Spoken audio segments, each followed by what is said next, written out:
Hello students, welcome to Ecoshala by Ankita. आज discuss करते हैं हमारे नेक्स्ट इम्पॉर्टेंट टॉपिक को, basis of accounting. So without wasting our time, let's start. Basis of accounting. The most important function of accounting is to determine the profit earned or loss incurred by a business. Accounting का जो सबसे important function है वो ये है कि business को profit हो रहा है या लॉस हो रहा है, इसको डिटरमाइन करना। So the profit earned or loss incurred by a business can be determined by using either of the following two bases of accounting. Number one, cash basis of accounting and number two, accrual basis of accounting. तो आपको business को profit हो रहा है या loss हो रहा है, इसको डिटरमाइन करने के आपके पास दो बेसिस होते हैं, कैश बेसिस ऑफ अकाउंटिंग और accrual basis of accounting. So cash basis of accounting क्या है?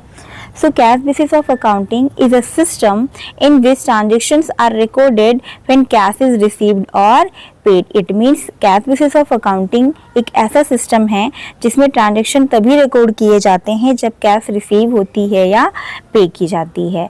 Under this basis revenue is recognized when cash is received, expense are recorded when cash is paid. revenue तभी माना जाएगा जब cash receive होगी और expense तभी रिकॉर्ड किया जाएगा जब कैश एक्चुअल में पे की जाएगी।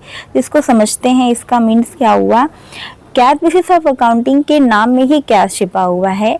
इट मीन्स कि अगर आपको कोई एक्सपेंस हुआ है बिजनेस में तो वो अगर आपने कैश पे करी तो बुक्स में रिकॉर्ड करेंगे, और कैश अगर पे नहीं करी आपने क्रेडिट में, इट मीन्स अभी आपने नहीं पे किया, फ्यूचर में पे करेंगे तो उसे बुक्स में रिकॉर्ड नहीं करेंगे। सपोज दैट आपने गुड्स को क्रेडिट में सेल किया, तुरंत आपको कैश रिसीव हो गई तो आप कैश बेसिस ऑफ अकाउंटिंग में के अकॉर्डिंग बुक्स में रिकॉर्ड करेंगे, अदरवाइज रिकॉर्ड नहीं करेंगे। ठीक है। Thus, the cash basis of accounting considers actual cash receipts and actual cash payments. So, ये cash basis of accounting में actual cash receipt और actual cash payment को consider किया जाता है। Under cash basis of accounting, adjustments not considered.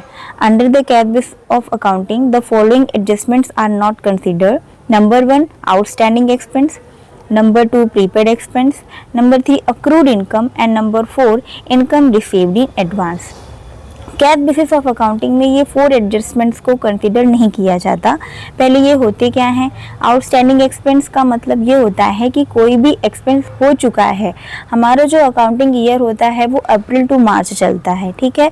तो suppose that April to मार्च का accounting year ये 2026 फर्स्ट अप्रैल से लेकर के 2027 मार्च तक का जो अकाउंटिंग ईयर है, इसके बीच में कोई एक्सपेंस हुआ है बट आपने पेमेंट नहीं करी है तो उसको इस ईयर रिकॉर्ड नहीं करेंगे। किसमें? कैश बेसिस ऑफ अकाउंटिंग में। प्रीपेड एक्सपेंस का मतलब ये हुआ कि कोई भी एक्सपेंस हो चुका है और आप एक्सपेंस अभी हुआ नहीं है और आपने पेमेंट पहले ही कर दी है। सपोज दैट अभी ये कौन सा मंथ चल रहा है, मान लेते हैं जनवरी चल रहा है, तो जनवरी का रेंट आपने और फरवरी मार्च ये 3 महीने आपने अभी बिल्डिंग को यूज़ नहीं किया है और आपने तीनों महीने का रेंट अगर आपने जनवरी में पे कर दिया तो उसे प्रीपेड एक्सपेंस कहेंगे। यानी आपने अभी बिल्डिंग को यूज़ नहीं किया है पर उसका रेंट पहले ही पे कर दिया तो वो क्या कहलाएगा? प्रीपेड एक्सपेंस कहलाएगा। एक्रूड इनकम क्या होती है? इनकम मिलना बाकी है। आपने कोई काम कर दिया, सपोज दैट आप कहीं जॉब कर रहे हैं, कहीं एम्प्लॉई हैं, तो आपको सैलरी मिली नहीं है, अभी आपने काम कर दिया है, जनवरी फरवरी मार्च आपने काम कर दिया है, ये अप्रैल का महीना चल रहा है, आपको 3 महीने से सैलरी नहीं मिली, यानी ये अक्रूड इनकम है। इनकम रिसीव्ड इन एडवांस, आपने काम कर दिया है बट आपको इनकम अभी तक रिसीव नहीं हुई है। तो इन 4 ट्रांजेक्शन, जो 4 एडजस्टमेंट्स हैं, इनको कैश बेसिस ऑफ अकाउंटिंग में कंसीडर नहीं किया जाता है। अब डिस्कस करते हैं एक्रूअल बेसिस ऑफ अकाउंटिंग क्या है। So under the accrual basis of accounting, income is recorded when it is earned or accrued irrespective of whether the amount has been received or not.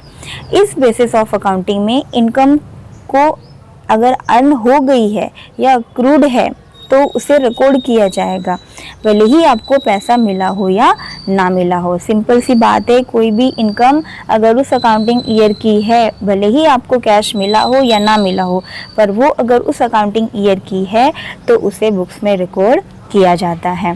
Similarly expense में भी an expense is recorded when it is incurred irrespective of whether the payment has been made or not. It means payment हुई हो या ना हुई हो, अगर वो एक्सपेंस हो चुका है तो उसे आप बुक्स में रिकॉर्ड करेंगे। इस अकाउंटिंग ईयर अप्रैल टू मार्च में का कोई भी एक्सपेंस है, वो अगर उसी पीरियड का है तो भले ही आपकी जेब से पैसा जाए या ना जाए, आप उसे बुक्स में रिकॉर्ड करेंगे। ठीक है, एग्जाम्पल देखिए, जैसे credit sales. If goods are sold on credit, the sale is recognized as revenue, even if the amount has not yet been received. आपने गुड्स को बेचा है तो वो सेल्स है, उसको आप रेवेन्यू की तरह कंसीडर करेंगे, भले ही उसकी अमाउंट आपको ना रिसीव हुई हो। नेक्स्ट है आउटस्टैंडिंग एक्सपेंस। आउटस्टैंडिंग एक्सपेंस को मैंने अभी बताया कि चुकाना बाकी है, एक्सपेंस हो चुका है पर अभी आपने पेमेंट नहीं करी है। If the rent for March 2018 has been incurred but has not yet been paid, it will still be recorded as an expense because the expense has become due. यानी वो expense हो चुका है, ड्यू है, पर आपने पेमेंट नहीं करी है। ठीक है, तो ये क्या है, इसको बुक्स में रिकॉर्ड किया जाएगा। ठीक है, तो क्विक देखते हैं क्या है इसका की points. Cash basis transaction is recorded when cash is received और paid. Accrual basis of account, accrual basis income is recorded when earn and expense is recorded when incurred. So cash basis में अगर cash receive होगी और cash पे होगी तो transaction को books में रिकॉर्ड किया जाएगा। एक्रूअल बेसिस में इनकम और एक्सपेंस दोनों को रिकॉर्ड किया जाएगा अगर वो हुआ है। इट मीन्स अगर इनकम हुई है तो उसे रिकॉर्ड करेंगे, एक्सपेंस हुआ है तो उसको रिकॉर्ड करेंगे, भले ही जेब से पैसा गया हो या रिसीव ना हुआ हो। ठीक है, तो अगर आपको बेसिस ऑफ अकाउंटिंग समझ में आया हो तो मेरे channel welcome to Ecoshala by Ankita को लाइक, शेयर एंड सब्सक्राइब जरूर करिएगा। Thank you so much.